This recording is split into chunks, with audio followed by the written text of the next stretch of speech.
ubu ni wowe muntu uje gukuraho icyo kintu no kugihakana yuko icyo abadivantiste biringiye bategereje gutotezwa kitazabaho. Nibatotezwa bazatotezwa mu buryo bwa politike wenda badahuje nk'uko muri Kongo byarabaye. Umuganda wabaga ku isabato, abadivantiste bakanga kuwukora, bamwe bagakubitwa, abandi bagakora bagahagarikwa mu itorero. Ariko ntabwo kwari ugupfira ubugingo buhoraho, yari politike y'itorero mu gihe ca perezida mu butumwa 71 na 72. None ubushatse kutubwira yuko itotezwa ryabo itazaba rishingiye ku gakiza no kwiyemeza uhamya Yesu, ahubwo zaba rishingiye kuri politike z'ibihugu. None ko abadivantiste bavuga ngo umunsi wo kugatandatu ngo nuwo gukora, kandi nabo mbona leta zarashyizeho ko ari umunsi wo kuruhuka. Abongereza bashiraho weekend, baravuga bati kugira ngo umuntu ategura akazi neza agomba kuruhuka. Abafaransa baravuga ati tuvuze samedi tuba twiganya abongereza kandi tutumvikana. Nizo mpamvu bahise ngo weekend ni yabongereza, lundi yose ni y'abafaransa. Ari jambo kare ugeze kumbwira ngo ngo ntabwo Imana ikuraho akarengane, ngahubwo itanga imbaraga zo kwihanganira akarengane. Ariko nikigeze kavaho kuva mu kintu ntabwo kigeze kavaho, nuko Satani yagiye ashiramo ibinyoma akagashira mu buryo bw'umwuka akakarimbura benshi. Umwanzi warirwanyaga ntaho yagiye, Satani arahari. Icya gatatu, Satani mu kurwanya itorero mu kinyejana cya mbere n'icya kabiri n'icya gatatu, hari aho yifashishije abayobozi b'amadini, ari naho yifashishije ubutegetsi. Ese ko nta totezwa turi kubona muri iki gihe cya none, ko nta karengane kariho mu itorero, itorero ryaba rigihari cyangwa ryarapfuye? Itorero riracyahari, rizahoraho kugeza igihe Yesu azagarukira. Uburyo akarengane kabagaho mu kinyejana cya mbere, ikinyejana cya kabiri, na n'uyu munsi wa none kakagombye kubaho. Ariko ubutumwa bwiza rero bw'ukuri ubuvuze utahengamye urabuzira. Abatotezaga itorero ni abakuru b'amadini, akaba aribo bateranya itorero na leta. Ubundi dini ni imihango, ni uruhurirane rw'amabwiriza abantu binjiramo bakayeremamwo inzira yo gushaka Imana. Ariko iyo ari itorero ntabwo ari abantu bashaka Imana, kuko gushaka Imana bisobanura kuraguza. Ahubwo ni Imana ishaka abantu ikakwihishurira ubwayo, nibyo bita Kristianisme, niryo torero. Imana irakwihishurira,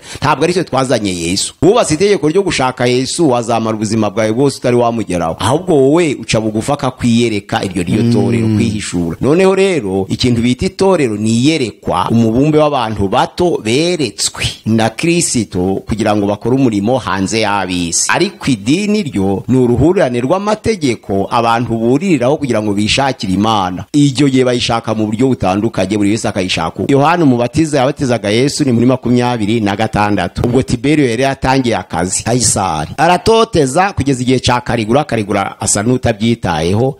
Karigura Kaisari wakurikiye Tiberio yatangiye muri 37 arangiza igihe muri 41. Ubwo Claude arimikwa. Claude rero yisha abantu cyane, usoni byakozwe mu 18 yisha abantu. Abayuda bari i Roma bose, acuye igihe asimburwa n'uwitwa Kaisari Nero. Uwo Kaisari Nero rero umugome, umwicanyi kabuhari watwaye muri 54 kugeza muri 68. Ukuri kwishe Yohana Umubatiza, ukuri kwicishije Yesu avugira imbere ya Pilato, ukuri kwicishije Stefano, ukuri kwicishije Petero, ukuri kwicishije Paulo. Ntabwo uko kuri kukiboneka mu bana b'Imana b'iki gihe ngo none bongere batotezwe. Ubundi ni ngombwa yuko umukristo atotezwa. Ese ntabwo unashobora kuba akijijwe kandi adatotezwa? Ntabwo abadivantiste aribo bazatotezwa, ahubwo azatotezwa itorero ryemewe na Kristo mu buryo bw'umwuka. None se abapfuye mu kinyejana cya mbere, Paulo yari umudivantiste, Petero yari umudivantiste, ese Stefano yari umudivantiste, kandi bavuga yuko nabo baruhukaga isabato. Umunsi Yesu yadusigiye ntabwo ari umunsi w'icumweru, ahubwo ni umunsi w'umutima. Ni ukuvuga ngo abarusha n'abaremere iyo bamwegere bararuhuka. Uburuhukiro bw'umubiri n'amaboko yari isezerano ry'Isirayeli n'Imana mu gihe bavaga mu Egiputa bageze ku musozi Sinayi. Imana itesha agaciro iminsi, ihesha agaciro umutima w'umuntu wihana. Ntabwo umunsi ari w'Imana izaheraho guca imanza no guca amateka. Niba nazira umunsi w'isabato azaba ari uko wazira ikindi kigirwamana, ariko ntabwo azaba ari ubutumwa bwiza. Ubushatse kutubwira se ko nta mukapiteni waba umurokore? Mukapiteni umukapitene yaba umurokore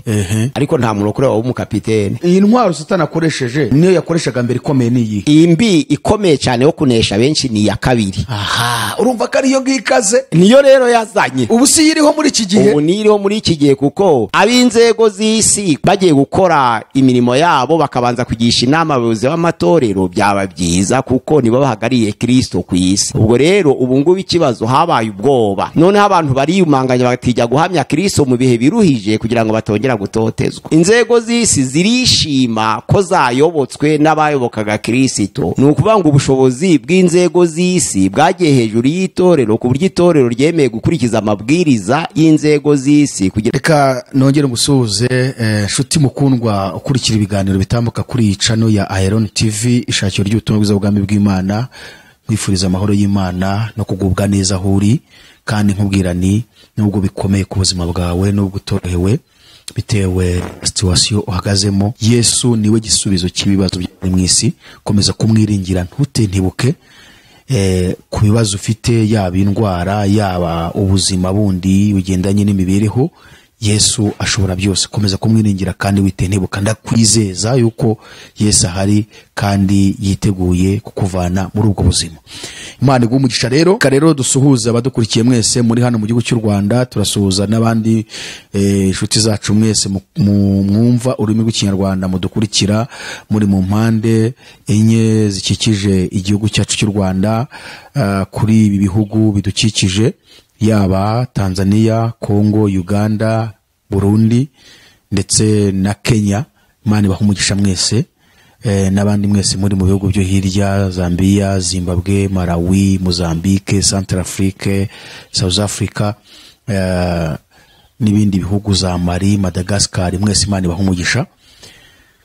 Reka tuve ku mugabane wa Afrika tujye ku mugabane w'Uburayi. Ntago twabavuga, ni benshi. Imana ibahe umugisha cyane abari ku mugabane wa Amerika, na Imana ibahe umugisha abari ku mugabane wa Oceania ndetse n'abari muri Asia.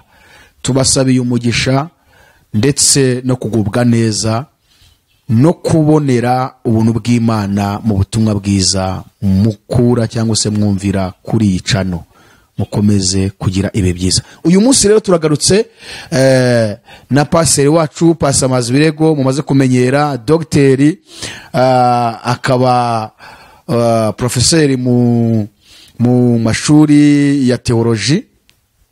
Yareze abantu benshi cyane, kandi bagiye bafite amadini atandukanye bagiye bashinga. Imana rero reka tuvuge ngo nimuhe umugisha. Pastor, twongeye kukwakira kuri Iron TV. Murakoze, Imana iduhana umugisha, turi kumwe. Aha, murakomeye, mumeze neza? Turi bazima, Imana iracaturinze mu bihe biruhije, ariko tuzi ko turi kumwe nayo ntacyo tuzayiburana. Amina, haleluya. Imana ihabwe icyubahiro. Hanyuma tuguha ikaze nanone kuri Iron TV, kandi muri sanga uko imaze kubi yanyu. Murakoze cyane.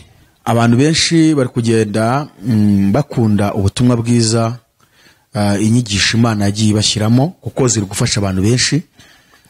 Ari nk'ibishoboka ngo buri munsi hari utambutseho ubwo dushyire na live none ku buryo abantu bashobora kukubaza n'ibibazo. Ariko Pastor, uko dushaka kuzabikora, turashaka gushyiraho live ku buryo none ushobora kuri kwigisha umuntu akaba yahita ahamagara kubaza n'ibibazo.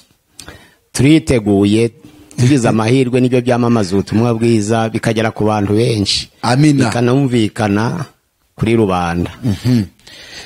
Ya Pastor, uyu munsi rero turagarutse ku nsanganyamatsiko nziza kandi iryoshye, kandi navuga ngo ijijura ikakangura abantu kugira ngo buri wese amenye aho ahagaze muri iki gihe, niba ari mu itorero rya Kristo cyangwa se ari mu idini, ari umunyedini cyangwa ari umunyetorero koko. Mbere y'uko rero twinjira ku nsanganyamatsiko yacu, mwadufasha mukadusengera kugira ngo dutangire. Turagushimye Data wa twese uri mu ijuru, mu izina rya Yesu. Turi imbere yawe iki gitondo ciza, uduhaye igitondo cy'umugisha, igitondo cy'amahoro, kuko wadutoranije mu magana menshi y'abanyabyaha kugira ngo twamamaze ishimwe ryawe. Waravuze ngo turi abatambyi b'ubwami, turi ishanga ryera, turi abantu waronse kugira ngo twamamaze ishimwe, kuko waduhamagaye ukadukura mu mwijima ukatwinjiza mu muco wawe w'itangaza. Natwe turageza ubutumwa bwiza ku mahanga yose, kuko umugaragu wawe Pawulo yabwiye Timoteyo ngo ibyo wanyumvanye imbere y'abahamya benshi uzabigeze ku bantu bo kwizerwa babasha kubigeza ku bandi. Natwe turahanga dushaka kuvuga ubutumwa bwiza, ariko turasaba Imana kugira ngo ababwumva bose uyu munsi wa none, baba bari mu Rwanda, baba bari mu Burundi no mu mahanga yose no mu bindi bihugu byose byo muri Afurika, abumva ubutumwa bwiza bwa none bagira ishaka ryo kwamamaza ishimwe maze bugeze ku bandi, maze icubahiro kibi cyawe, abantu bihane bamenye inzira y'ukuri. Tubyambaje mu izina rya Yesu, amena. Ya pase, uyu munsi tugiye kuganira ku nsanganyamatsiko ifite ikibazo gikomeye kibaza ngo ese nta karengane kakiriho mu itorero? Ni iyihe mpamvu? Impamvu twateguye topiki ngo nta karengane kakiriho mu itorero cyangwa se nta gutotezwa kuriho mu itorero, nuko twebwe twitegereje tureba tukabona ntako tubona. Ese ubundi ni ngombwa ko kabaho? Ese ni umukristo ko kuba Kristo bwe akwiye kubutoterezwa? Itorero rya Kristo riri hano mu isi, ntaho ryagiye. Ubushize mwatubwiye ko ryatangiye ku munsi wa Pentekote ubwo Umwuka Wera yamanukiraga intumwa. N'uyu munsi ngira ngo riracyaha, ariko ntirakorwa mu isi. Icya kabiri, umwanzi warirwanyaga ntaho yagiye, Satani arahari, kandi n'uburyo yarirwanyaga bitewe n'intego yabonaga rifite ntabwo yaburitse. Icya gatatu, Satani mu kurwanya itorero mu kinyejana cya mbere n'icya kabiri n'icya gatatu tubona hari aho yifashishije abayobozi b'amadini, hari naho yifashishije ubutegetsi. Amadini aracyariho, ubutegetsi burahari. Ese ko nta totezwa turi kubona muri iki gihe cya none, ko nta karengane kariho mu itorero, itorero ryaba rigihari cyangwa ryarapfuye? Itorero riracyahari na n'uyu munsi wa none, kandi ijambo ry'Imana risohora muri Matayo 16 tangire ku murongo wa 13 kugera 18 yavuga ngo nawe uri Petero, ariko kuri urwo rutare nzubaka itorero, amarembo y'ikuzimu ntazarishobora, rizahoraho kugeza igihe Yesu azagarukira.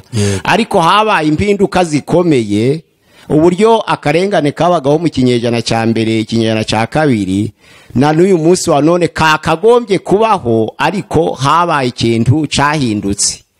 Urareba mu gihe cya Kaisari Tiberio, yayi Kaisari wari ukurikira Augusto mu gihe cyo kwicwa kwa Yohana Umubatiza, kubera yaravuze ubutumwa bwiza amubwiye ko gucura umugore wa Filipo mukuru we ari icyaha Imana itabyemera, yarabizize. Ubutumwa bwiza rero bw'ukuri ubuvuze utahengamye urabuzira.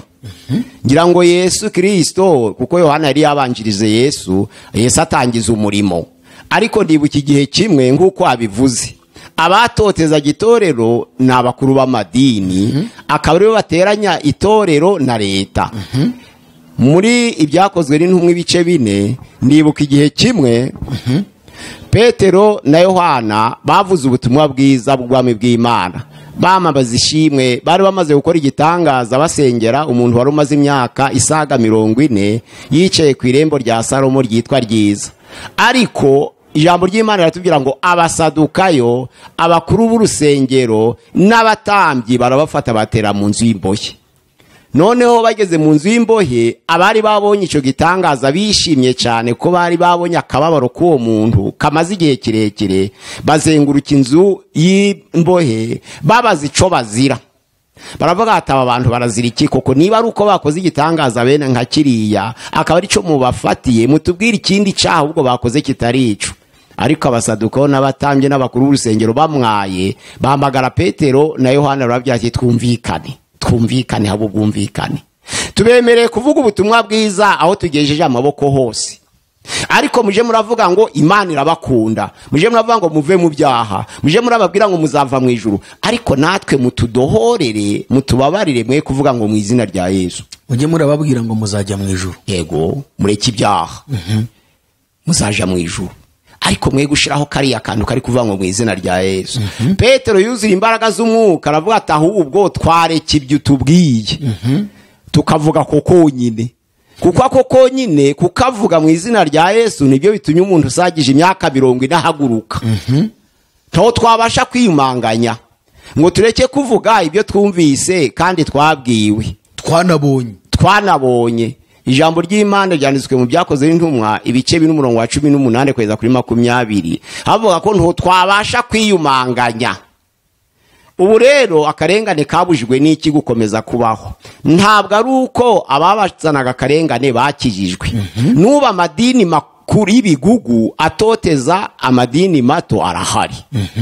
Ariko habaye ikintu citwa kwiyumanganya. Pazi ukira aho ngaho kuri ako kantu ko kuyumanganya.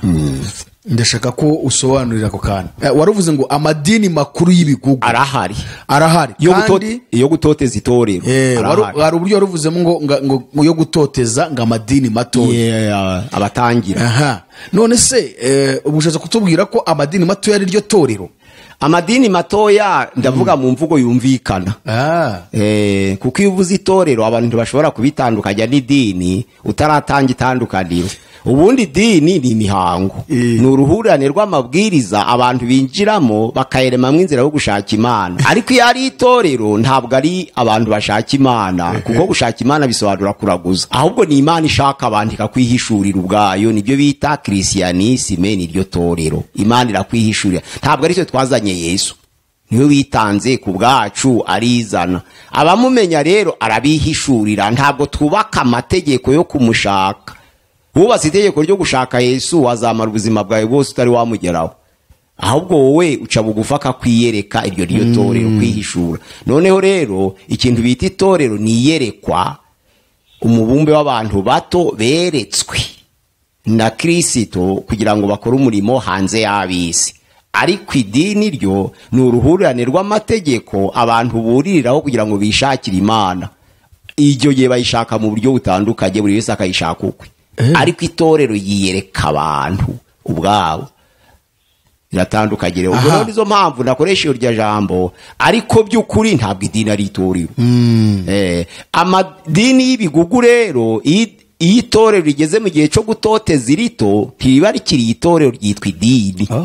Ni ukuvuga ngo itorero rimaze gukomera rikagera mu rwego rwo gutoteza amatorero atangira, ubwo rija mu nzira y'idini, kuko nta torero ry'Imana ryatoteza abera. Ibyo birumvikana. Ariko abafariso barishe, abasaduko barishe, abatambyi barishe, ariko bavuga ko bakorera Imana. Na Pawulo ubwe yahamagarwa yaricaga, ariko kubw'ishaka ry'umurimo w'Imana arica abantu arabamara kubw'ishaka ry'umurimo, ariko Yesu aramwihishurira. Ntabwo Pawulo yubatse amategeko yo gushaka Yesu, nta nubwo yatekereje gushaka Yesu ngo abaririze n'inzira, ahubwo Yesu aramusanga mu nzira aramwihishurira. Pawulo amenya Yesu. Pase ndashaka ko tuvuga gatoya ukatwereka amateka y'itorero ryo muri iriya myaka yo hasi, cyangwa se nko mu kinyejana cya mbere n'icya kabiri n'icya gatatu. Ni bande mu bayobozi ba Roma baba baratoteje itorero? Urebye uwatangiye gutoteza itorero byatangiye mbere bumva ko Kristo yavutse, yari yarahanuwe burya. Urebye muri Yesaya ibice 9:5 kugeza ku 6, Yesaya 7:14, Yesu yari yarahanuwe, bari babizi. Gutotezwa rero kwa Yesu Kristo, kuko bari bazi ko ari umwana azabavuka, kwari buri mu mugambi wo gutangira wibanze mu buryo buhishwe wo kurwanya itorero. Auguste niwe wari uri ku ngoma igihe bahigaga abana b'imyaka 2 no kumanuka akoresheje umwami Herode. Kaisari yari Auguste. Ku gihe cya Tiberio rero niwe wayoboye kuva mu mwaka wa 15 kugera mu mwaka wa 37, nibwo Yohana Umubatiza yishwe, nibwo Yesu yabambwe, nibwo Stefano yatewe amabuye. Ubwo kari akarengane itorero rimaze kuvuka ku munsi wa Pentecote. Muri 29 nk'uko twaganiriye kuvuka kwa Yesu, kuko igihe yatotezwaga na Auguste ari umwana uvutse, mu mwaka wa 37 wo ku ngoma ya Herode wari warimitswe n'abayuda n'abaroma muri 40, amaze imyaka 37 ku ngoma, nibwo bumvise inkuru ko umwami w'abayuda yavutse. Ubwo ico gihe Auguste we ntabwo yabyitayeho, ariko Herode wayoboraga abayuda mu karere Yesu avugamo ko yavutse yarahagurutse cyane, yari umugambi wo gutoteza itorero. Noneho mu mwaka wa 15 nyuma ya Yesu, ni ukuvuga mu gihe cya Tiberio Kaisari, nibwo Yohana Umubatiza yapfuye, nibwo Stefano yatewe amabuye, nibwo Yesu yabambwe. Urumva na akarengane katangiye kuri Tiberio kuri cyemewe kazwi nyuma y'umunsi wa Pentecote. Umunsi wa Pentecote ubundi bagereranya ko waba warabaye muri 29, ariko icyo gihe Yesu akaba yarafite imyaka 33. Kuko Yesu yabambwe muri 29 n'igice, afite imyaka 33, nibwo yagiye mu ijuru, kuko yatangiye umurimo afite imyaka 30, ariko igihe Yohana Umubatiza yabatizaga Yesu ni muri 26. Ubwo Tiberio yari yatangiye akazi. Kaisari aratoteza kugeza igihe cya Karigura asa n'utabyitayeho. Karigura Kaisari wakurikiye Tiberio yatangiye muri 37, arangiza igihe muri 41. ubwo Claude arimikwa. Claude rero yisha abantu cyane, usomye ibyakozwe mu 18, yisha abantu abayuda bari Roma bose, atanga itegeko ngo basohoke basubire iwabo. Yarabishe, abarokotse nibo basubiye iwabo. Ako kari akarengane k'itorero. Noneho Claude muri 54 acuye igihe asimburwa n'uwitwa Kaisari Nero. Uwo Kaisari Nero rero umugome, umwicanyi kabuhariwe watwaye muri 54 kugeza muri 68. Kuri we niho Petero yabambwe. Arico gihe bazanaga Petero bagiye kumwica, baravuga bati tuzi ko agendanaga na Yesu, turakwica urupfu rubi, turakwica nk'uko Yesu yabambwe. Ageze imbere y'abamwica, yabara bagiye kumubamba, arabahakanira ati sinemera kubambwa mpagaze ka Yesu Kristo, ahubwo ngiye kuko mwarangije kubaza umusaraba mucurike, noneho mbambe nshuramye, sinshaka kwigereranya n'umwami wanje. Hari muri 64 Petero abambwa, hari kubwa Kaisari Nero. Kaisari akora ibintu bikomeye cyane, abonye ko amahanga asakuje yisha abakristo cyane, afata karitsiye imwe y'i Roma arayitwika, yirengagije abakwebe barimo n'abana be. Noneho kugira ngo arege mu mahanga, arega abakristo ati bambeshaga ngo barasenga nijoro, bwaje guca ngasanga amazu ari kwaka. Atwika karitsiye kugira ngo asige icyaha abakristo. Ubwo amahanga muha favor ati noneho komeza wice, niba koko babesha ngo barasenga ari ugutwika amazu nk'uko, komerezaho. Muri commentaire ya Histoire de l'Église harimo umukwe we muri yo karitsiye yatwitse, ariko arirengagiza kugira ngo batagira ngo niwe, ntiyabanza kumukuramo Kaisari Nero kugira ngo ahiremo n'umukobwa we ko ari umugome. Noneho bavuge bati ibyo yavuze ni ukuri. Iyaba Nero wagambaniye iriya karitsiye, aba yabanje guhamagara umukwe we n'abuzukuru be n'umukobwa we bakayivamo. Icyo gihe abakristo baricwa kugeza muri 68. Ngira ngo na Paulo apfa ku bwa Nero muri 68 amaze kwandika urwandiko rwa kabiri rwa Timoteyo, ko ari rwo rwaherutse. Uzi ko Paulo yanditse urwandiko rwa mbere n'urw'Abatesaloniki ba mbere, urwa nyuma n'urwa Timoteyo ya kabiri. Ari gusezera, yasezeye muri Timoteyo ya kabiri bice 6 kugira ku 8. Abonye ko igihe gigeze bitacongeye guhinduka, yarasenze Imana iramurokora, ariko arasenga aravuga ati ubu ngewe maze kumera nk'ibisuka ku gicaniro, narwanye intambara nziza, narinzi ibyo kwizera, narangije urugendo, ahubwo igisigaye mbika ikamba ryo gukiranuka ari ry'umucamanza utabera zampa kuri urya munsi. Ariko ari bati nyamara ntabwo ari nje jenyine, nabarinze kuzaboneka be bose. Ari gusezera hari ku bwa Nero, aza gusimburwa na Otto Vitellius, ntiyamara igihe.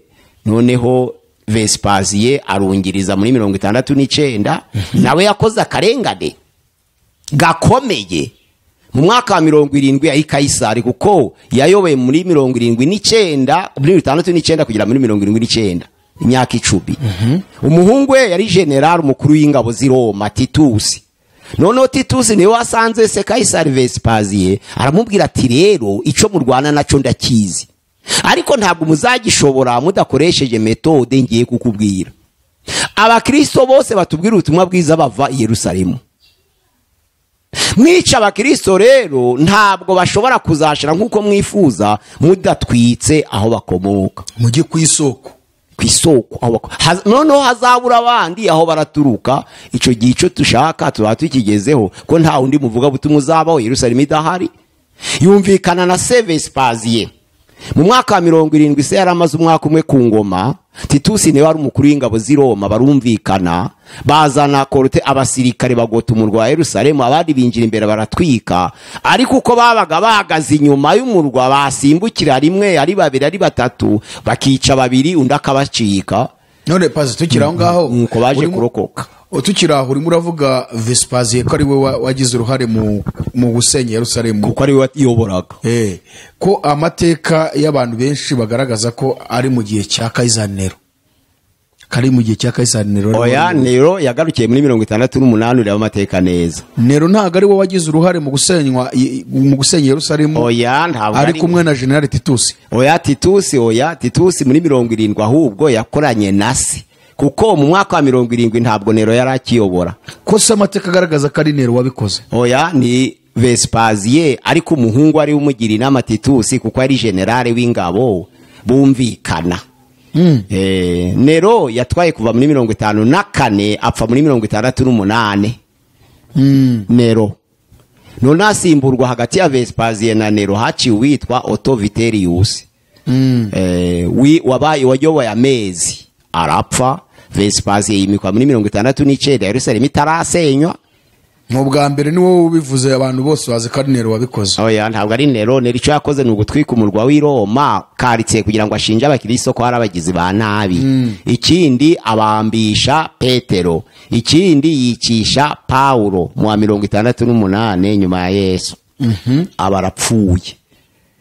Otto Vitellius rero yatwaye muri 69 ukanze no kuri Google birahari. Ariko Titus yari generale kuko yaje gusimbura se muri 79. Titus. Vespasiye yasimburwa nande? Vespasiye yasimbuye n'umuhungu we Titus. Titus nawe yarayoboye, yabayeho umwami. Yabaye Kaisari avuye ku bukuru bw'ingabo. Hanyuma wasimburwa nande? Aza gusimburwa na Domitian muri 81.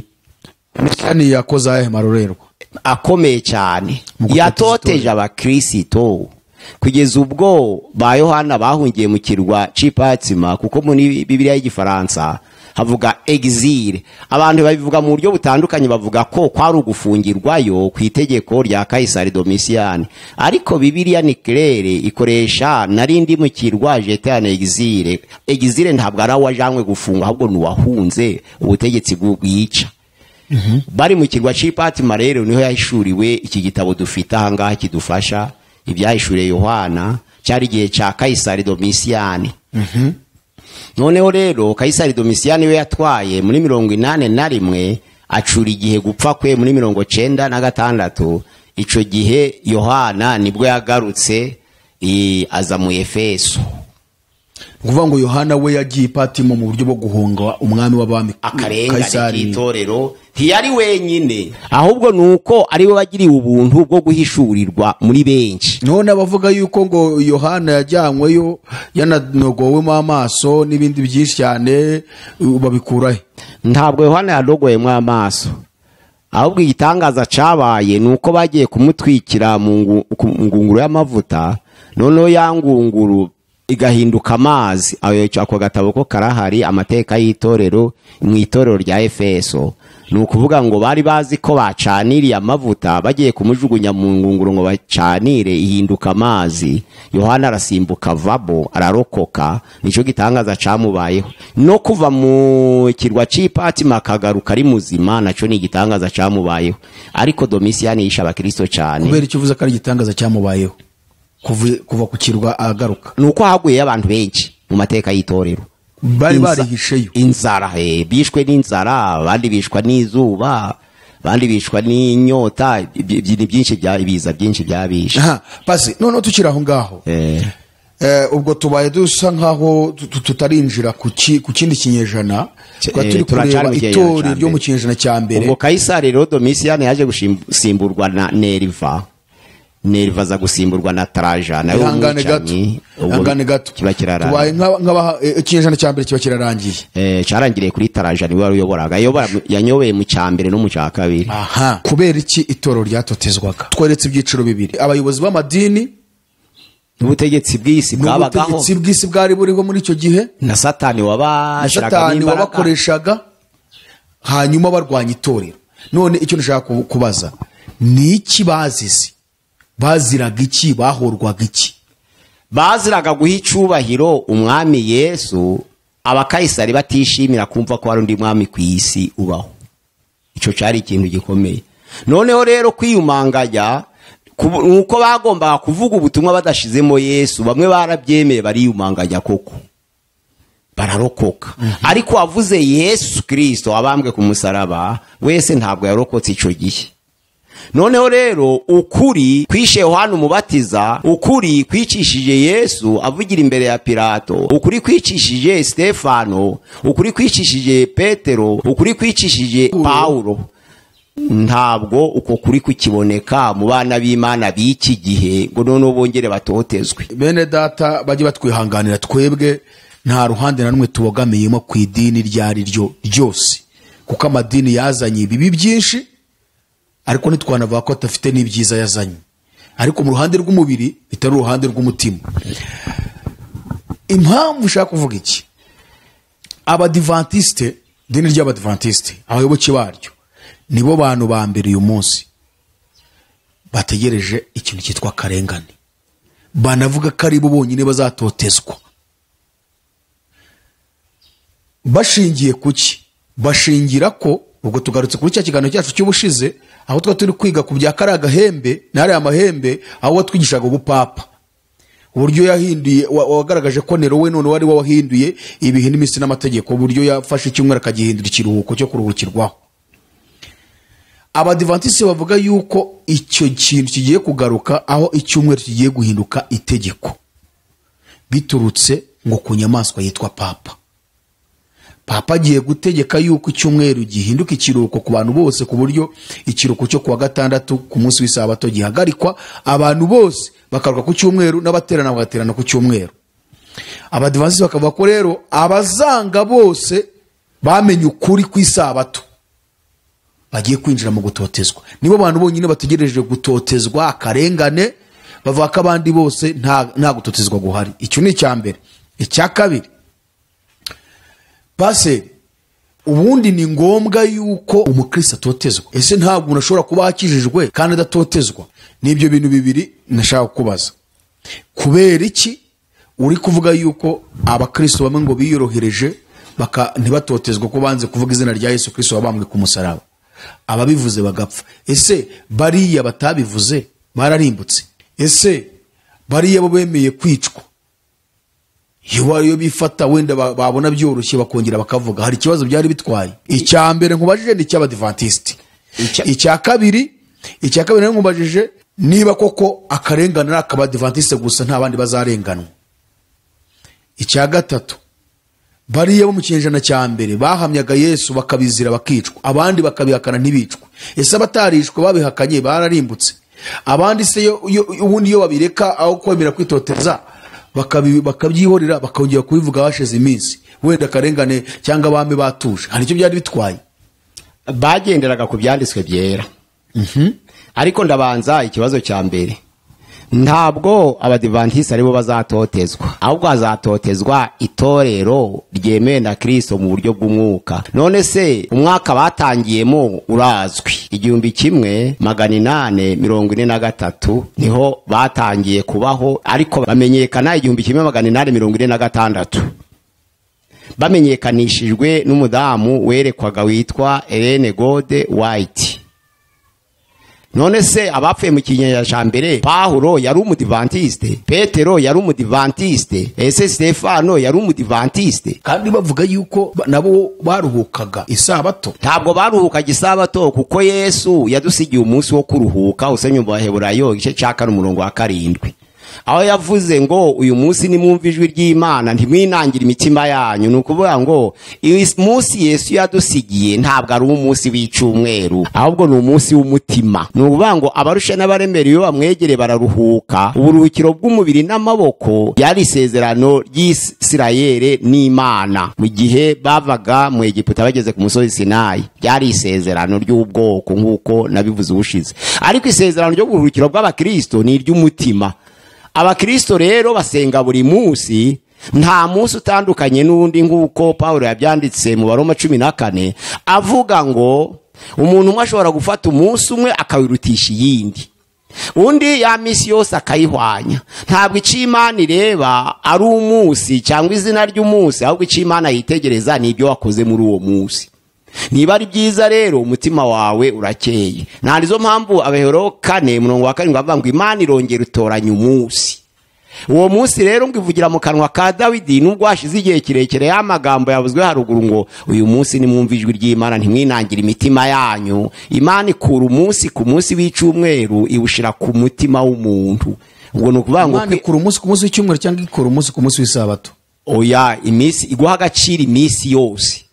Imana itesha agaciro imisi, ihesha agaciro umutima w'umuntu wihana. Ni ukuvuga ngo Yesu niwe asize aziruye isabato, niwe watanze iryo sezerano ngo uyu munsi nimwumva ijwi ryayo mwe kwinangira imitima. Ntabwo umunsi ari w'Imana izaheraho guca imanza no guca amateka. 1846 ntabwo ari abakristo babayeho. Abatotejwe abakristo abadivantiste batarabaho. None se abazaja mu ijuru bazatangirira mu 1846? Oya. Ba Paulo barabagenzi, ba Petero barabagenzi, ba Polikarpe barabagenzi, ba Perpetua barabagenzi, ba Felicite barashimwe barabagenzi mu mateka y'itorero. Abo bose baze guhamya kwa Yesu. Uvuga ngo kwiyumanganya ngo umuntu wakareba ko byatambuka, ntabwo ari byo, kuko ririya jambo ryanditswe muri Mateyo 12:30 bavuga ngo umuntu uzagira isoni ryo kumpamya imbere y'abantu, nanje nzagira isoni ryo kumuhamiriza imbere ya Data n'imbere y'abamarayika be. Wewe uravuze uti uwashaka yabwiriza atavuze Yesu kugira ngo arokoke. Ariko yakwiyumanganya mu gihe baje kumukubita, yego akamureka yakwagira hirya kongera akabikora badahari. Ukuvuga ngo abayishe ryasezerano ngo umuntu uzatinya kumpamiriza imbere y'abantu turi hano mu isi nkabibona, nanje nzagira isoni ryo kumuhamya imbere ya Data n'imbere y'abamarayika ye nitugera mu bwami bwe. Urumva ko abatsinzwe. Ubwo ukabutubwira ko se bari abakristo mu kinyejana cya mbere ari uwo murongo bagendeyeho cyane, bahamyaga Yesu mu gihe gikwiye n'igihe kidakwiye.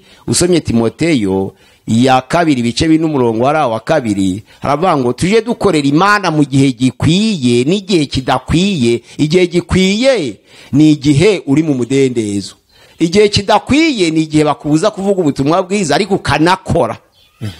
Nta kwiyumanganya rero. Tugaruke gatoye ntabwo ransubiza icyo abadivantiste. Umushaka kutubwira ngo uhakanye ko abadivantiste batazatotezwa bazira umunsi w'isabato? Ntabwo bazigera batotezwa na rimwe bazira umunsi w'isabato. Niba nazira umunsi w'isabato azaba ari uko wazira ikindi kigirwamana, ariko ntabwo azaba ari ubutumwa bwiza. Ko Imana ntabwo ireba umunsi, ahubwo ireba icyatumye Yesu avuga ngo ndawuziruye. Uyu ni umwuka uri mu idini ry'abadivantiste ku rwego rw'isi. Yego. Bituruka iyo ngiye ku cyicaro gikuru. Ni ibintu bose bazi. Banarwana jihadi kugira ngo bakumvishe ko icyo kintu ari ukuri. Ubu ni wo muntu uje gukuraho icyo kintu no kugihakana yuko icyo abadivantiste biringiye bategereje gutotezwa kitazabaho. Ntabwo bazatotezwa. Nibatotezwa bazatotezwa mu buryo bwa politike wenda badahuje nk'uko muri Kongo byarabaye. Umuganda wabaga ku isabato. Abadivantiste bakanga kuwukora, bamwe bagakubitwa, abandi bagakora bagahagarikwa mu itorero. Ariko ntabwo kwari ugupfira ubugingo buhoraho. Yari politike y'itorero mu gihe ca perezida mu butumwa 71 na 72 barabikubitiwe koko. Ariko mu Baroma 10 haravuga ngo bene Data ndababara cyane kuko benshi bagira ishaka ry'Imana ariko ritava kenshi mu bwenge. aho ugasanga riva mu mashaka y'ibintu bisa no guhirwanwa n'amarushanwa. none ubwo ushatse kutubwira yuko itotezwa ryabo ritazaba rishingiye ku gakiza no kwiyemeza guhamya Yesu, ahubwo rizaba rishingiye kuri politike z'ibihugu. Rizaba rishingiye kuri politike z'ibihugu, kuko urebye ntabwo ariho abakristo batangira ngo nuko abadivantiste babayeho. None se hishwa abangana iki batariho? None se ico bazize kizongera gihinduke abaziraga guhamya Yesu bazira isabato? Bo reka tugaruke. None se hari umuntu wazize isabato? Kandi ari byo bategereje ko bagiye kuyizira. Oya, mu isezerano rya kera barishwe. Ku bayuda nk'uko navuze ngo isezerano ry'Imana ni Isirayeli. Usomye kubara igice cya 15 umurongo wa 32, uwakoraga ku isabato bakamutera amabuye kugeza igihe aviramo umuka nk'uko Imana yategetse. Ariko kuva Yesu yabambwa akazuka, hari umuntu bishe ngo nuko yakoze ku isabato akabizira, cyangwa biciye abantu guhamya kwa Yesu. Tuvuga bishwe. Ntabwo ngo baziraga guhamya kwa Yesu. Nta wazize isabato. Stefano yazize guhamya kwa Yesu, arabizira, aremera, arapfa. N'izindi ntumwa zishwe kubera ibyo ngibyo. Baritelemi yazize guhamya kwa Yesu, Yakobo yazize guhamya kwa Yesu, Petero yazize guhamya kwa Yesu. Nta wigeze yicwa avuga isabato. Ubwo tuvuge ngo udukurijeho abadivantiste ibyo biringiye babiveho, nta uzigira totezwa azira guhamya Yesu kubera ko atubajije isabato. Azaba apfuye nk'umunyepolitike, nk'uko uvuga uti njyewe ndi muri iri shaka, ukicwa watangiza ishaka ugatotezwa, bazaba batotezwe muri ubwo buryo butagiranye isano n'iby'Imana. Ariko paze dufite ikibazo ahangaha. Ubundi ko abadivantiste bavuga ngo nk'uko twabikozeho nawe wagaragaje ko ari Constante washyizeho uyu munsi w'ikiruhuko w'icyumweru ku bakozi. Ubundi kuki uyu munsi no kuwa gatandatu wabaye ikiruhuko? Si weekend y'iminsi ibiri. None ko abadivantiste bavuga ngo umunsi wo kuwa gatandatu ngo nuwo gukora, kandi nabo mbona leta zarashyizeho ko ari umunsi wo kuruhuka. Oya, byaturutse muri conflit, amakimbirane hagati y'Ubwongereza n'Ubufaransa. Niho amakimbirane yakomonze. Ubundi Abafaransa ntabwo baruhuka ku isaba kuwa gatandatu, barakora ahubwo bakaruka ku wa mbere, ikintu bitaga rendiyoze. Noneho rero haba ikintu ca opposition. Constante amaze gushiraho uwo munsi wagumyeho kuruhuka kw'abakozi, ariko abakozi bakaba bakeneye kuruhuka. None Abafaransa ico bakoraga, Abongereza bahagurukaga bakirwanya nk'uko ico Abongereza bakora, Abafaransa baguruka bakirwanya. Abongereza bashiraho weekend, baravuga bati kugira ngo umuntu ategura akazi neza agomba kuruhuka kuwa gatandatu. Noneho rero Abafaransa baravuga ati tuvuze samedi tuba twiganya Abongereza kandi tutumvikana, ahubwo twereka dukorere rendiyoze. Abafaransa rero ntabwo bakora ku wa mbere, ariko bakora ku wa gatandatu. Abongereza rero bakora ku wa mbere bakaruka ku wa gatandatu. Nizo mpamvu bahise ngo weekend ni y'Abongereza, rendiyoze ni y'Abafaransa. None ko ibi bintu biri ku rwego rw'isi? Biri ku rwego rw'isi kuko abakolonije isi ba mbere ni Abafaransa n'Abongereza. None se paze tukiraho, niba bigaragaje gutyo ko ari iyo conflit hagati y'Ubufaransa n'Ubwongereza, Kaisari Constante abarizwa mu kiye cicira aho ngaho? Oya, Kaisari Constante ni nyiri torero ry'Iperugamo, ntabwo n'izina Gatolika ryari ryakabonetse, kuko izina Gatolika ryabonetse muri 380. None nawe yarari muri 321 nibwo yabatijwe. None se kutubwiye ko Abafaransa baruka ku wa mbere kandi tubona ari ku cyumweru? Oya, Abafaransa baruka lendi. Muri kalendari ya Bibiliya rero lendi ni kwa kabiri. Muri kalendari ya Bibiliya ubwo rero dimanche ni kuwa mbere. Yego. Lendi ni kwa kabiri, maridi ni kwa gatatu, mercredi ni kwa kane, jeudi ni kwa gatanu, vendredi ni kwa gatandatu, samedi ni kwa karindwi, dimanche ni kuwa mbere. Aho ni muri Bibiliya. Muri Bibiliya. Iyo mibare yo muri Bibiliya. Ariko kuri kalendari ya Geregware noneho dimanche yayigize wa karindwi. Yitwa umunsi wa karindwi. None n'ukuvanga Abafaransa rero bakurikiza imibare yo muri Bibiliya. Oya, kandi rendiyoze ni kwa kabiri, bo baruhuka rendiyoze bavuga ngo kuko bagomba kuruhuka bakoze kugera kwa gatandatu no ku cyumweru abandi. Ariko Abafaransa benshi kuko Abagatolika benshi ntibakora no ku cyumweru, ariko bakora kwa gatandatu. Nabo rero bakagira iyo minsi ibiri, icyumweru n'uwa mbere. kuvuga ngo uwa mbere n'uwa kabiri barayiruhuka. Noneho abangereza bakagira uwa karindwi n'uwa mbere wa samedi dimanche. Iyo ni kalendari ariko ya Bibiliya ndi gukoresha, atari kalendari y'Abaroma. None pase iyi conflit yaturutse hagati y'Abongereza n'Abafaransa, hakajyaho ibi biruhuko. Wese ntuzi ngaho mu Bufaransa hari Abadiventiste, yego, hanyuma mu Bwongereza bakaba bariyo, yego, bo baruhuka bate? Ni gute ufata ibyo bintu ukabihuza n'isabato yabo bagaragaza ko ngabantu batayiruhuka bakaruka ku cyumweru? Kandi numva aho hantu ari bo babizanye, kandi abo Badiventiste bariyo. Bariyo, ariko nukuvuga ngo baje ryari, ubuyobe buzira igihe bushakiye. None se bwahozeho igihe Abafaransa bategaye ikisi hari isabato? Niba Abadiventiste bavuga iryo jambo bakavuga ngo abantu bataruhuka ku wa gatandatu, nuvuga ngo ni kwa karindwi muri kalendari ya Bibiliya, ku munsi wa karindwi nyine, yego, ngo bakaba baruhuka ahubwo ku munsi wa munani cyangwa se wa mbere w'iminsi irindwi aricyo cyumweru. Ngo nta abo ngabo basenga umunsi w'inyamaswa washyizweho n'umuntu, ngo ntabwo ari Imana yawushyizeho. Umwanzuro wafashwe n'itorero ry'intumwa mu mwaka wa 325 mu gihe cyo kubaka credo, ni ukuvuga ngo umurongo ngenderwaho imyizerere y'Abakristo b'ukuri. Wari urimo Origene, wari urimo Irene, wari urimo Teritiriye, wari urimo Cipriani. Bari abajenama b'itorero babumbiye hamwe, nibo bafashe umwanzuro wo kuvuga ngo dimanche, kuko ari wo munsi Yesu yazutseho, dimanche akari umwuka wera yamanutseho, kandi umwuka wera akari wabyaye itorero. Abitorero bose bemera Yesu Kristo nk'umwami n'umukiza, muje muhimbaza kuri uwo munsi w'icumweru. Byakozwe n'inama y'itorero kugira ngo bemeze dimanche. Ntaho byakozwe gusa na Constante. Umugambi muri 321 wari umugambi wo kuruhura abakozi bakoresha amaboko. Ariko mu gihe cyo kubaka credo, kuko yubatswe mu gihe cy'itorero ry'intumwa, baravuga bati kuko Yesu yazutse dimanche ari wo munsi wa mbere w'icumweru, kandi umwuka wera akamanuka ariko yamanutse. Tesa bemera Yesu bongera basubire muri wa munsi w'Abayuda, kandi Yesu yarawuziruye ubwe. Ahubwo abemera Yesu bakurikize umunsi wo kuzuka kwe, nibwo twaboneye agakiza. Niko babitekereje. Byanditswe mu mateka y'itorero y'ikinyejana ca 3 n'icya 4. None se baze ngiye arega harahantu nkiri ko mu Bwongereza hariyo Abadiventiste, no mu Faransa akaba hari Abadiventiste, no muri Amerika akaba ariyo, hirya no hino barahari. Ukaba tweretse uti Abongereza baruka ku munsi wa karindwi n'uwa mbere, sibyo? Abafaransa garuka ku munsi wa kabiri, wa mbere, ku munsi wa mbere n'uwa kabiri, yego, muri kalendari ya Bibiliya. Ubwo se Abadiventiste ntabwo bajye basopanya muri icyakiruka, kandi niba ariko bimeze Abadiventiste bose n'ibihugu barimo? Oya, Abadiventiste bose kuko ubategeka General Conference yabiri muri Amerika, ubategeka rero ategeka ko baruhuka ku munsi wa karindwi, ubategeka. Ariko Paulo akavuga ko umunsi ntacu umaze.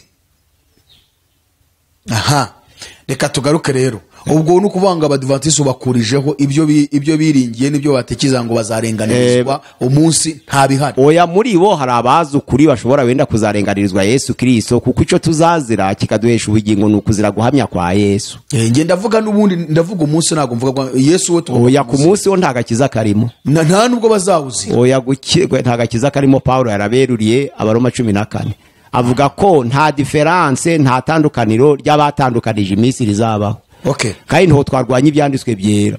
None se pase ariko ku Bayudaho na n'uyu munsi abataremera Yesu baracawubahiriza. Ibyo turabyemera. Hanyuma muri iki gihe turimo, yego, kubera iki wenda reka mbivuge gutya, muri iki gihe turimo ubona hari akarengane? Ese niba kadahari, kubera iki kadahari? Kandi biriya bintu bitatu tubonye bigihari, ni ukuvuga ngo hari ubwami bw'isi, ubutegetsi bw'isi umwanzi yakoreshaga, hakaba n'uwo mwanzi, hakaba n'itorero ntaho ryagiye. Niba gutotezwa kudahari, ese waba ushatse kutubwira yuko ari agahenge Imana yatanze ikagaha itorero kugira ngo ritambuke muri uwo munyenga nta gutotezwa, nta gahenge Imana yatanze. Ahubwo ishusho y'itorero, uzi imikorere y'abahanuzi mu isezerano rya kera, nta mwami wabashaga kugaba igitero atagisha inama umuhanuzi. Byari bitegetswe ko umuhanuzi ategeka umwami ibirakorwa byose. Nta mwami wari ufite umwanzuro ku kintu kiraba mu gihugu icyo ari cyo cyose atabiheshejwe n'umuhanuzi. Noneho rero iyo umwami yubahirije amabwiriza y'umuhanuzi, amahoro arase agenda neza, ariko wa muhanuzi agatotezwa na wa mwami. Noneho rero ubu ngubu umwami yategetse umuhanuzi, ni ukuvuga ngo ubushobozi bw'inzego z'isi bwagiye hejuru y'itorero, ku buryo itorero ryemeye gukurikiza amabwiriza y'inzego z'isi kugira ngo ridahura n'ako karengane. none ubwo buriza kutubwira ko itorero ryatsinzwe rero? Itorero nto ryatsinzwe, kujya muri Imana avuga ngo Uwiteka azabe, abari mu myobo, abarengana, abakomeza kurengana barahari. Buriya ntabwo itorero ritsembwa burundu. Urebye ishusho yaryo ntiyaburamo nka babiri bababaye batashimiye ibiba, babona iyo umwami w'isi ategeka itorero hari abababara. Byarabaye mu gihe cy'itorero cy'Iperugamo, hari abanze kurigarukamo bahaba mu mashamba no mu mavumo, banga kugaruka ngo baje munsi y'ubutegetsi bwa Constante mu idini ryitwa akadubi bitaga Perugamo. Baranze bemera kuba mu mavumo, abenshi bagwayo, bigera ubwo abasirikari bo muri Roma bashira uburinzi ku migezi babatirizagamo, abagiye kubatizwa nijoro bagafatwa bakicwa, hapfuye abantu benshi cyane. Narizo mpamvu iyo umwami ategetse umuhanuzi, itorero ribari zahaye, riba rihananutse. Ariko iyo umuhanuzi akomeje gutegeka umwami akabaza umuhanuzi inama, icyo agiye gukora ashobora akagisha umuhanuzi inama, biba byiza. Ab'inzego z'isi ku isi bagiye gukora imirimo yabo bakabanza kugisha inama abayobozi b'amatorero, byaba byiza kuko nibo bahagariye Kristo ku isi. Ubwo rero ubu ngubu ikibazo habaye ubwoba, noneho abantu bariyumanganya batijya guhamya Kristo mu bihe biruhije kugira ngo batongera gutotezwa. Noneho inzego z'isi zirishima ko zayobotswe n'abayobokaga Kristo. Nizo mpamvu abakayisari batotezaga bera bababwira ngo bari guha icubahiro undi muntu atari bo. Nurebye no mu isezerano rya kera hari akantu gasa nako ngiye kubaho urugero. Danieli yari umunyamasengesho kandi ari umuntu w'intungane, ariko ko yari abonye umwanya ukomeye muri politike y'igihugu c'Abamedi n'Abaperesi, bagira ishari kuko bari bawukeneye. Baramugambanira, begera umwami Dariyo batinya guhoraho. Byanditswe muri Danieli 6. Shiraho irindi tegeko urihamishe umuhuri kugira ngo ritakuka nk'uko amategeko y'Abamedi n'Abaperesi ameze. Barebye Danieli bamugenzi basanga nta handi bamubonaho ifuti cyangwa amakosa uretse mu mategeko y'Imana ye, kuko yasengaga yuguruye amadirisha areba Yerusalemu kandi agasenga 3 ku munsi. Noneho barabimenyera bati tumuhereye ku mategeko y'Imana ye aho turamufatisha, naho ku cyaha yacumuriye ubutegetsi bw'isi ntabwo turakibona. Sibo begereye Dariyo batinya guhoraho, ati ndabitabye, ati shiraho irindi tegeko ryibagiranye mu mategeko y'Abamedi n'Abaperesi kuko atavuguruzwa. Andika ngo umuntu mu minsi 30 uzasenga indi mana bikamenyekana uretse wowe nyagohoraho Dariyo, azajugunywe mu rwobo rw'intare. Urumva ico gihe Danieli yumvise ko itegeko ryashizweho ikimenyetso, yarabyumvise. Ntabwo yavuze ngo ubwo numvise ko itegeko ryashizweho ikimenyetso ngiye kubireka mwakano gashye. Ahubwo yaravuze ati niko bavuze, ngiye gukuba inshuro nyinshi kuri uko nasengaga. Niho yaguruye kumugaragara amadirisha yerekeye Yerusalemu akaja asenga uko bukeye n'ubwije, Bibiri ivuga ngo 3 ku munsi, ariko ntiyatinye ngo itegeko ryashizweho umukono kandi yari yabyeretswe. Nukuvuga ngo pasi aho ushatse kutwereka ko aha umwanzi Satani yari yubatse ikintu cyo kugira ngo abonereho gutoteza Danieli. Yego. Hanyuma Danieli ntigeze agira ubwoba bwo gutinya itegeko risinywe n'Abamedi, kandi nuvuga ngo itegeko ry'Abamedi ntirivuguruzwa, ryavuguruzwa. Hanyuma Danieli atahubwo ngiye kubikora kurenza ubwo mwarishizeho ndabereka ndasenga kuruta uko nasengaga. Ko numva mfashijwe, ndafashijwe. Haleluya. None basi awe ubu ushaka kutwereka ko iyi shusho yo kwa Danieli no kwa Dariyo cyari igicucu y'uyu munsi cyari igicucu cy'ukuri kwari kuzahishurwa ariko niko abakristo bari kwiri kumera. Ni ukuvuga ngo uyu munsi abantu bari mu itorero, reka tuvuge abantu bari mu itorero rya Kristo Yesu niwe mutwe waryo, nubwo abantu bo bashira Yesu aracyahari kandi ararihagarariye azabyutsa abandi. Icyo ndimo ndashaka kuvuga ni iki: ubu ushaka kutubwira ngo uyu munsi abantu benshi bari mu itorero bahagaze mu rwego Danieli we yanze guhagararamo mu gukurikiza itegeko umwami yasinye. Iyo bumvise ko itegeko ryashizweho ikimenyetso bareka ibyo basabwa.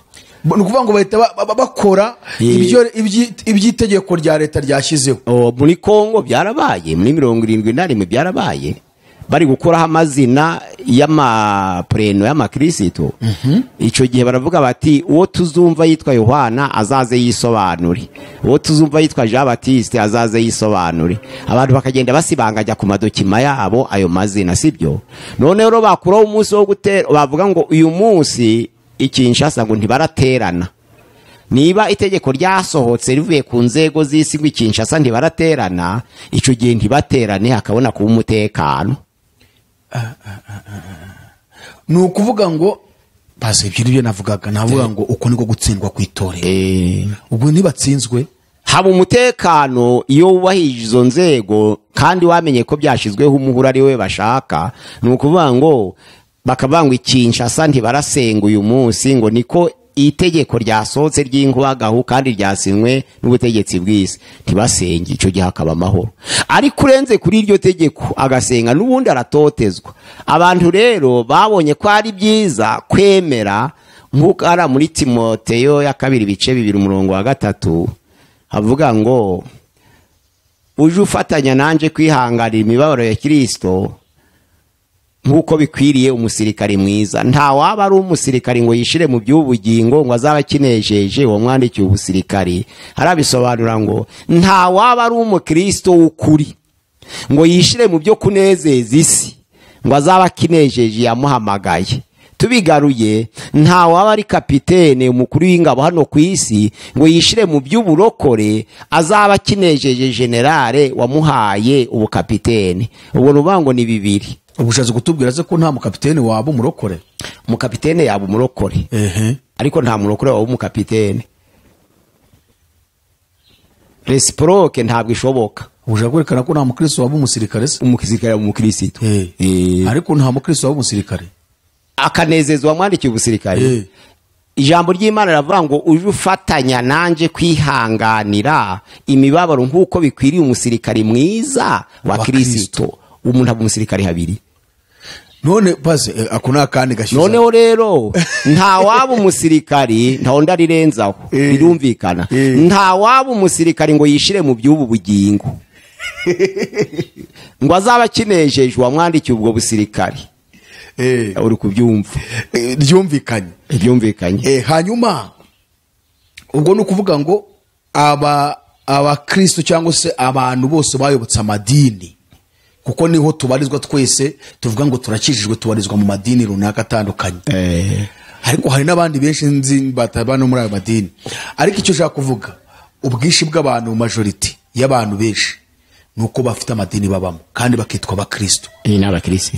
Ubwo ushatse kutubwira ngo, ndagaruka ku gitekerezo cyiza duhaye cyo kwa Danieli, bari muri kategori ya Danieli mu kwanga gukomereza ku itegeko umwami yasinye. Ubwo bo bemeye icyo umwami yasinye. Voilà. Ati uwo muntu usenge iminsi 30 ahindure muri iyo minsi 30 ansenge nishira azabona kurikize ibyo yakoraga. Ubu niyo mpamvu boroheje ibintu, nizo mpamvu boroheje ibintu n'ubwami. Ubu ushatse kutubwira se ngo nta gihe Imana ishobora gushyiraho cyo guhagarika akarengane no gutotezwa ku itorero? Ahubwo Satani icyo yashiraho amahoro y'ibinyoma. Ni ukuvuga ngo abantu bagatotezwa nk'uko mu kinyejana byagenze. Kinyejana cya mbere abakristo bamaze kwihana, habaye umuvuduko mu kwihana kw'abantu. Bamaze kwihana, Satani ararakara ateza akarengane ko kwica umubiri. bishwe abona ntibacogora, bakwicwa bagahunga. Ariko mu itorero rya Efeso uribuka ko habaye ikintu citwa ngo kureka urukundo rwa mbere. Noneho Satani abona ko kumubira aneshejwe, abantu bari kwicwa ntibahagarare, bakicwa ntibahagarare, arushaho gukizwa benshi. None umujena mukomeye muri 250, hagati ya 250 na 270, nyuma Yesu hari mu itorero ry'Isimuruna Terituriye, aravuga ngo mwibabazwa n'amaraso y'abera ameneka, kuko ayo maraso y'abera ameneka ngo ni imbuto nziza ahubwo yo kubyara bizera basha bahoraho mwibabara. Babagize imbaraga barakomeza. Ariko Satani abonye ko gutoteza umubiri bitari gucogoza abakristo kuva mu byizerwa, ahubwo arahindura azana ibinyoma. Noneho niko karengane k'iyindi forume, k'iyindi shusho cy'ibinyoma. Ibinyoma bimeze biti? Uribuka ko itegeko ry'intumwa ko ari ukuzana ubutunzi bwabo bagashira ku birenge by'intumwa bagasangirira hamwe kugira ngo he kugira n'umucikanirwa. Ariko bamwe babona hari abatagira icyo kuzana, abandi bafite icyo kuzana kandi basangira. Batangira gutekereza ati mese ntibari kurya imbaraga zacu. Ndazana inka yanje, undi yaziyaho, undi yazanye inkoko, bavuge ngo dushire ku birenge by'intumwa turye dusangirire hamwe. Umutima w'urukundo rw'Imana wari uwo kutareba ibyo. Ariko Satani abakongezamwe akantu ko kubereka ko bari guhendwa. None igihe cyo kugurisha abona ari menshi akagabanya, biza gufata abitwa Ananiya na ba Safira. Ico gihe rwari urugero rukomeye, hari n'abandi nk'abo bari bakoze nkabyo, kuko Ananiya na Safira bamaze gushingurwa, Petero yinjiye mu rusengero avuga ati murareba bene data, ikintu cishe Ananiya na Safira nuko bagurishije isambu bakazana amafaranga ku birenge by'intumwa, ariko bakabesha bakagabanya bakazana igice. Twababaza bakavuga ko batabesha, ko ariyo babahaye. None niba hari uwakoze ibisa nabyo, mu gatabo kavuga ngo menya Bibiliya yawe neza, ku rupapuro rwaho rwa 192, menya Bibiliya yawe neza, haravuga ngo connaître la Bible, haravuga ngo barahaguruka, kuko Petero avuze ngo uwabaye yagabanije nahaguruke atunganye atabona ishano rirutiri. Barahagurutse bose baza kuyazana, kuko benshi muri bo bari basize ibice mu rugo ari ukwanga guhendwa ku rusengero. Noneho Satani kuko ari yabonye ko akarengane katari kucogoza itorero, abashiramo kubesha kugira ngo bagwe mu mutima batabizi. Kuvuga ngo noneho ashaka ubugingo nibwo agiye gukubita sasa. Nibwo n'abashaka yababazaga umubiri, none yabonye atabacogoza ahubwo ubugingo. Oya, nico gihe n'ubugingo yashakaga kugira ngo bihakane byose n'ubugingo abari guhigisha. Ariko none paze ubwo iyi ntwaro Satani akoresheje niyo yakoreshaga mbere ikomeye niyi. Imbi ikomeye cyane yo kunesha benshi ni ya kabiri. Aha, urumva ko ariyo ngikaze, niyo rero yazanye. Ubu si yiriho muri iki gihe? Ubu niriho muri iki gihe, kuko hari uwitwa Sibetone, n'umunyamateka w'Umuroma. Mu gihe cy'akarengane kari gatewe n'umwami Kayisari Taraja, hari ingamba nziza zabasha kumaraho abakristo burundu. Ubone Sibetone agiraga inama Taraja, aramubwira ati rero mwabonye ko mu gihe cya Korode bisha abakristo ntibashire, mu gihe cya Nero bica abakristo ntibashira, mu gihe cya Vespasien na Titus barabica ntibashira, mu gihe cya Domitian barabica ntibashira. None hari ingamba nanje navumbuye. Fata abantu bose batemera Yesu ubagenera umushahara utubutse, wicecekere. Abakristo bazicwa n'inzara n'ubukene, nibifuza kubona uriya mushahara bazareka Yesu tutabibasabye. Ubwo abakristo ushaka kuvuga n'ababaga bakora muri leta bafite imirimo bakora ku buryo bahembwa na leta? Ntabwo anyumvise. Hari ukwicwa kw'abakristo bahamya Yesu, ariko banga gushira. None hamugira inama ati kugira ngo bashire rero zamura abantu batemera Yesu. Abantu batemera Yesu bose uba imishahara izamu. Oya, bo kwisi ntabwo ari ukuvuga ngo bakora muri leta. Umuntu wese uzamenya ko atemera Yesu umuha umushahara uti ndawukugeneye ku kwezi. Maze abemera Yesu babona abandi bari guhembwa. Urebe ko mu bemera Yesu batazaja baraza umwe. Abari bwo buryo tubamara tutabishe, basubira inyuma bamuhakane kubwo gukunda umushahara ariko tutabishe. kandi twe kugira dosiye ariko batacemera Yesu. kandi kuko yabonye benshi. Oya, babaruye abapagani bose batemera Yesu basanga ntaho babona amafaranga bakwiye bo mu butegetsi bwe. Ariko ni igitekerezo mvuze umunyamateka yari yatanze. None uburyo rero, ubwo buryo nibwo buriho uyu munsi nibwo buriho. Base ni ukuvuga ngo yumva ngo intambara mu matorero, ubundi abantu batagira umushahara ntibarwana.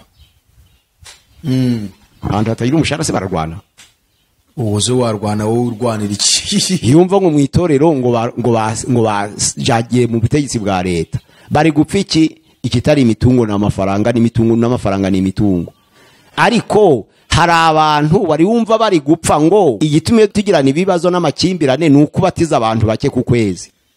Wapi hari abari bapfa ibyo reka igitumye tugirana amakimbirane ni uko ubutumwa bwawe ububwiriza mu Rwanda gusa, ntuje mu Burundi cyangwa uje mu Buganda, nico turi gupfa. Hari abari bapfa ibyo ntabahari. iby'Imana ishigikiro ntibabipfa, barapfa ibyidashyigikiye, bagapfa ibyidashyigikiye bo bifitiyemo inyungu. None base we ikiganiro tuzagisubukura ko ndumva kiryoshye, ni kirekire cyane, nticyarangira. Hari ikintu nashaka kubaza. Ubushatse kutwereka yuko Imana idashobora kwemera yuko habaho gutotezwa. Plutôt ushaka kutubwira ko Imana idashobora gukuraho akarengane. Nari nzi ko uyu munsi ahubwo Imana yagakuye, kuko abantu benshi uyu munsi bazi neza yuko ahubwo Imana yakuyeho akarengane. None ubwo ushaka kutubwira ko akarengane Imana idashobora kugakuraho? Ntabwo muri masezerano yayo usomye Petero ya mbere ice cya 2 umurongo hariya wa 11 na 12 havuga ngo hano ku isi turabasuhuke n'abimukira. Iyo uri mu isi uri umukristo ntabwo uri iwanyu. Rero umunyamahanga wese ayimwe uburenganzira bwose. Abisirayeli bamwe Egiputa yari ishusho ibizaba, urabona ko bimwe uburenganzira bwabo bakiri mu gihugu cya Egiputa kuko kitari cyabo. Egiputa ashushanya gisi y'ibyaha, Farawo ashushanya Satani, Kanani Palestine yashushanyaga Kanani y'isi ari ryo juru rya none, sibyo? Natwe turarushanwa tuje Kanani, ariko ntabwo iyisi ari iy'abakristo. Turi abanyamahanga muri ba nyiri igihugu, batwemera bate batadutoteje? Tugomba kubana nabo, ariko ntabwo baduha uburenganzira bungana n'ubwabo kuko tutari iwacu. Ubwo bivuga ngo ntabwo akarengane kakuweho, ahubwo abantu bemeye kuyoboka ubwami. Barayobotse, ni uvuga ngo umwami yategetse umuhanuzi. Hari ijambo kare ugeze kumbwira ngo ntabwo Imana ikuraho akarengane, ahubwo itanga imbaraga zo kwihanganira akarengane ukakanesha. Ubwo nikigeze kavaho kuva mu kintu ntabwo kigeze kavaho, nuko Satani yagiye ashiramo ibinyoma akagashira mu buryo bw'umwuka akakarimbura benshi. Nuvuga ngo akarengane kaza mu buryo bwo gutotezwa wicwa ku mubiri, kakaza mu buryo bw'inyigisho mbi zitari nzima, ubwo Satani abadesheje. Icabarwanaho no kugira ngo muzabura ubugingo. Iyo abonye abigisha b'ibinyoma bakaba inyigisho z'ibinyoma, abatsinze kuko mutazabona ubugingo. Yabona ubwo butegetsi buzana ibintu mukabyemera, mutinya kurenganwa, nabwo ubugingo ababutwaye. Ni ukuvuga ngo iyi ngisho z'ibinyoma zemewe, Satani abatsinze ntabwo yongera kubakoraho ku mubiri kuko aba bafite. Yakwirwanya se? Ubu atuma tujya mu bintu byinshi kandi tuzabigarukamo, kuko impamvu mfite ikibazo ni ibintu bitatu twatangiriyeho. Ubutegetsi burahari, Satani arahari, itorero rirahari. Kandi Satani arwanya itorero ntiyacogo. Ni ibintu bine twatangiye tuvuga. Hari Satani, hari ubutegetsi, hari amadini, hakaba n'itorero. Itorero tubona ko ibintu bitatu ari byagiye biritoteza. Ubutegetsi bw'isi, Satani yifashishije ubutegetsi bw'isi n'amadini y'ibigugu akomeye, yiyemeje kuyoboka ubutegetsi bw'isi. Abafarisayo nibo batoteza itorero. None uyu munsi ibi bintu biracyahari. Itorero turatambuka muri isi tuvuga ngo turakijijwe, ariko nta muntu turabona urenganyirizwa ubutumwa bwiza, ntawe turi kubona. Cyokoze baduhaye urugero ngo bashobora kuba ari nka 2-3 bihishe mu myobo tutazi. Ariko tugeneralije ku bantu bose turere tukavuga ngo nta karengane kariho, kuko abantu bose n'abakristo. ariko nta karengane turi kubona. Aho uri ushobora kutakabona, ntabwo turi kureba hose. Ntabwo turi kureba hose, ariko muri rusange rw'isi umwami yategetse umuhanuzi bituma haza umutekano, atari uko umuhanuzi yavuyeho, atari uko umwami yavuyeho, atari uko amadini y'ibigugu yavuyeho, ahubwo ari uko umwami yayobotswe n'umuhanuzi kuko tubivuga. Tuzasubukura iki kiganiro kuko igihe kitubanye kirekire. Hanyuma mu gusoza rero, Pasi, ukurikije ibi bintu utubwiye, werekana ishusho y'itorero, aho tweretse ko mu isi atari iwacu, turacumbitse, tugomba tweretse ko turi abasuhuke, tukaba turi mu gihugu kitari icyacu, umwami utuyobora akaba ari umwami w'ijuru, ariko tukaba turi mu gihugu kiri mu ndi mwami tutayoboka amategeko ye. Azadutoteza, turamusuzugura n'impamvu agomba kudutoteza, ariko nitwuzuza ibyo ashaka ntabwo azadutoteza, ariko ibyo ashaka ntabwo bizahuza n'ibyo umwami ashaka. niyo mpamvu birivuga ngo ntawe ukeza abami babiri, ngo nta n'uwaba ari umusirikare ngo yishire mu by'ubugingo ngo azaba akinejeje uwabumwandikiye, ni Kristo wahamagaye. None urabwira iki uyu muhanuzi cyangwa se itorero wagereranije n'umuhanuzi wayobotse umwami w'isi kugira ngo adatotezwa? Ni ubuhe butumwa wageza ku itorero cyangwa se ku banyetorero bari ku isi hirya no hino, yaba abari mu bihugu bya Aziya ko hari abagitotezwa koko bashobora kuba batotezwa kandi bo batari no mu madini, yaba ku bantu bari mu madini yose ya Giprotestani, haba i Burayi, haba muri Amerika, haba muri bihugu byacu bya Afurika, aho amatorero ari, abo bantu bitwa abakristo ariko bakaba barayobotse ubwami kugeza ubwo hari ibintu badashobora kureka kugira ngo badatotezwa. Ni ubuhe butumwa wabaha? Ibyo nabaha ni ukugira ngo bahange amaso Kristo, ku ijambo ry'Imana aravuga ngo urufatiro rw'Uwiteka ruracahagaze, rwanditswe ikimenyetso ngo Uwiteka azabe.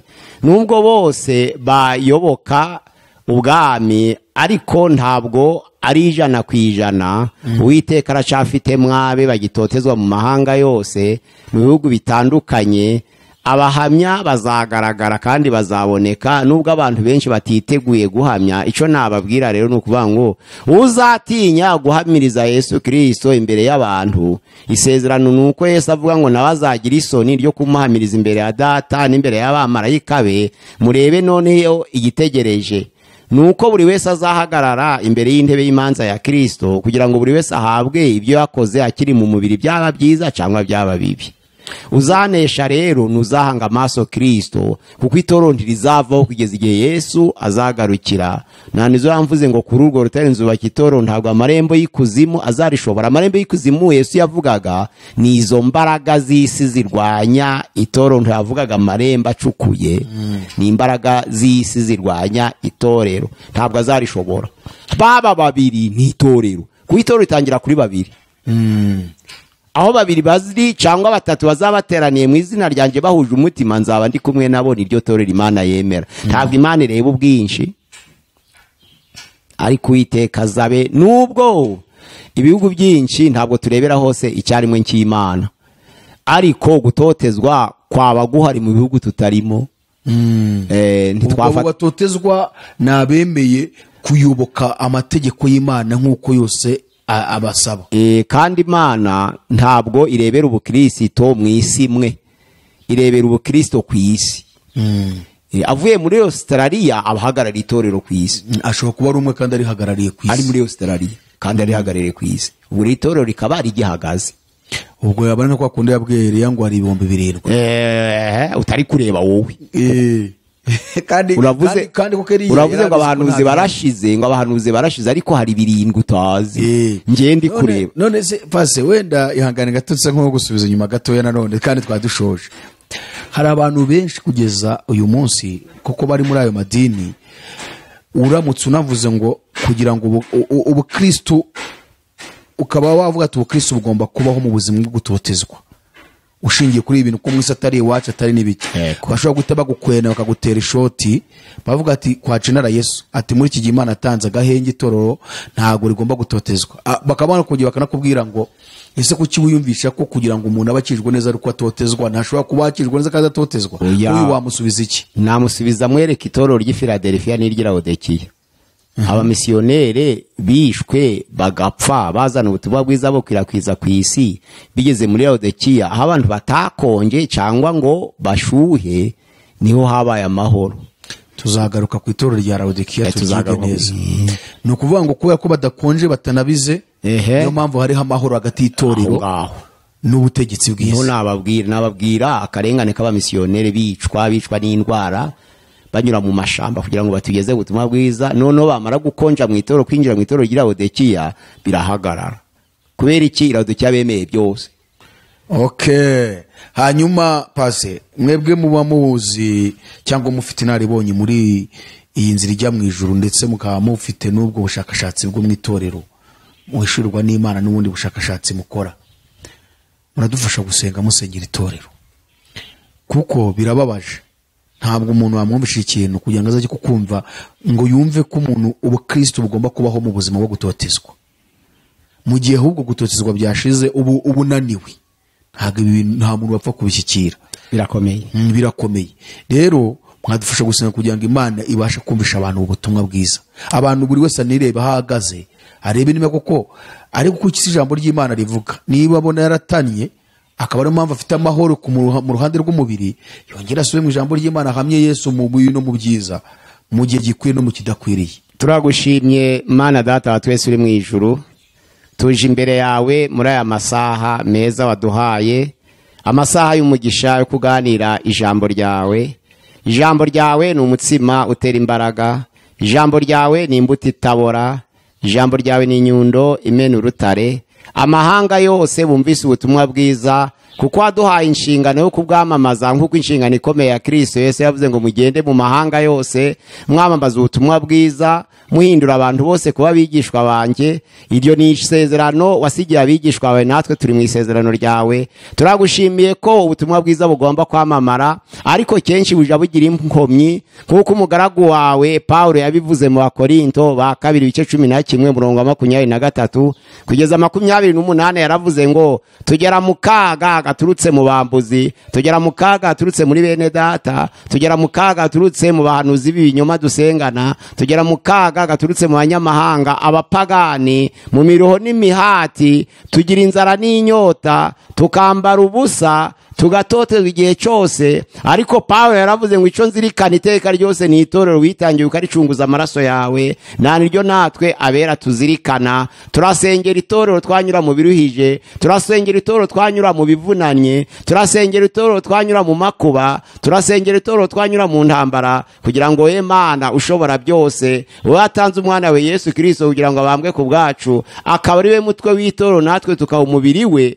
Atugenderere, atwambike imbaraga, atwihanganishe kugira ngo duhangane n'ibi bihe. Kwijambo rye ravuga ngo umuntu wese urushanwa yirinde muri byose, ngo arabagenzereje bacyo kugira ngo bahabwe ikamba ryangirika, ngo ariko ab'Imana bagenzereza bacyo kugira ngo bahabwe ikamba ritangirika. Natwe turakurikira nto dusa n'abatazi aho baja, dukubitana ibipfunsi ntabwo dusa n'abahusha, tubabaza imibiri yacu tuyikoresha uburetwa kugira ngo hari tutazabwiriza benshi tukazaboneka mu gihe cy'ibihe ko tutemewe. Turi imbere yawe kugira ngo duhe imbaraga no kwihangana, kandi uduhe ubushizi bw'amanga bwo guhangana n'iyi si, kuko turi abasuhuke n'abimukira, ariko icyo dutegereje ni gakondo nziza yero yo mu ijuru tuzabwa ugarutse mu bwiza bwawe. Tubyambaje mu izina rya Yesu, amena. Ya pasi murakoze cyane, mwatanga aderesi yanyu kugira ngo wabakenera abe yaba. Murakoze cyane, Imana ibagirire neza ko ukurikira ubutumwa bwiza. Ni Pasteur Mpazibirego Pierre, nkaba ntuye i Remera. Dufite channel yitwa Gusenga Everyday, dutanga ubutumwa bwiza twigisha ku gitabo cy'ibyahishuwe. Nimero ya WhatsApp ni 078 669 naho telefoni igendanwa ni 0783 407035. Nsubiremo, nimero ya WhatsApp ni 0786696620. Ya kabiri ni 0783407035. Imana ibagirire neza. Reka tugushimire wowe nshuti mwene data wari ufashe umwanya wawe kuri iki kiganiro. Turagusaba kandi kudufasha kwamamaza ubwami bw'Imana, usharinga iki kiganiro ku nshuti zawe, abavandimwe, imiryango, kugira ngo ubutumwa bwiza bukomeze kwamamara bugere ku mpera y'isi. Tukwifurije kububwa neza, komeza